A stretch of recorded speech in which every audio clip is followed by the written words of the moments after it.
In this video, we'll be going over the head-to-toe bounces. In this technique, we are utilizing momentum to push deeper into our range than we would otherwise be able to. The trick to doing this in a safe and progressive manner is to use a target to limit how far you'll be able to push the depth, and then progressively making that target harder and harder to reach. Let's look at the setup. You're going to need something to elevate your toes on, and the position of the back leg is going to be highly individual. So you might prefer to be a little bit closer or a little bit further away.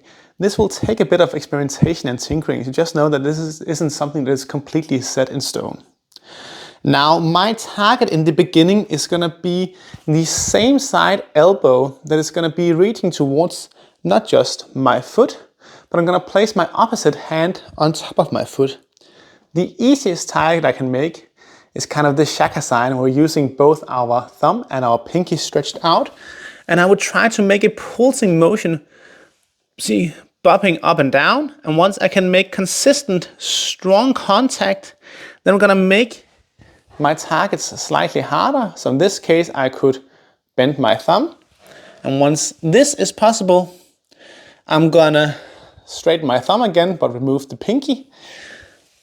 Oopsie. Next step would be semi-bending the thumb before going all the way down with the thumb.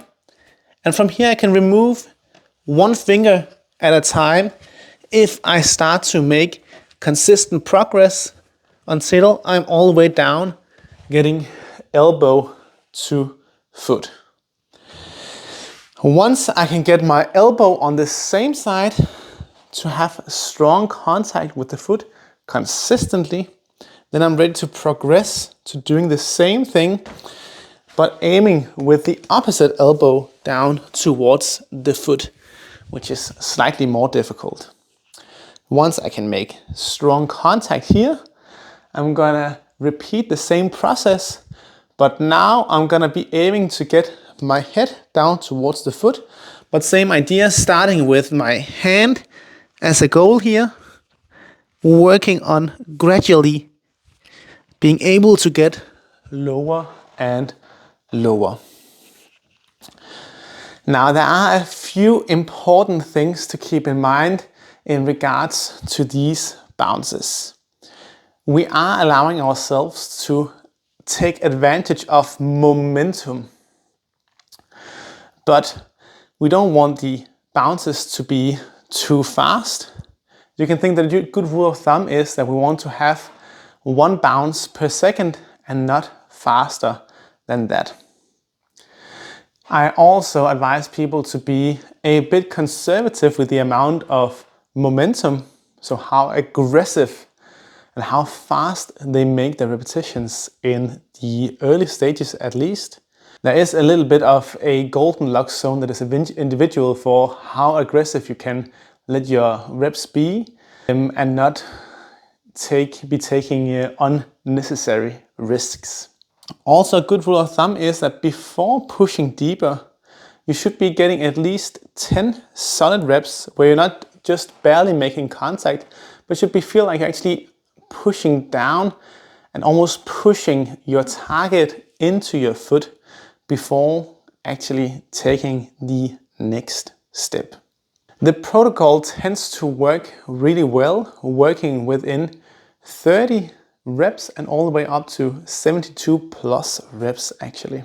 Also, the weekly frequency can actually be quite high if your programming otherwise allows for it.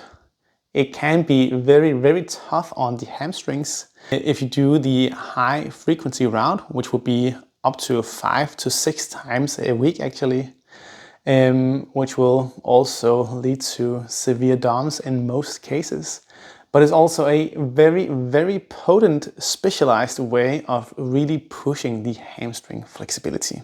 When doing the bounces, the focus should be on using the hip flexors and thighs to actively pull you down into your bounce and not just take full advantage of the momentum, but you want to be actively pulling yourself further down. It can be helpful to use the supporting hand, can actually pull a bit on the foot. And once you are at the stage where you are trying to get head to touch your target, you can use the opposite hand to pull on your feet.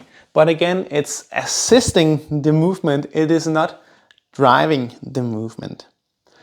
Once you are at this stage where you can assist with the hands, it's also very beneficial to be wearing some shoes which allows you to get a better grip. All right.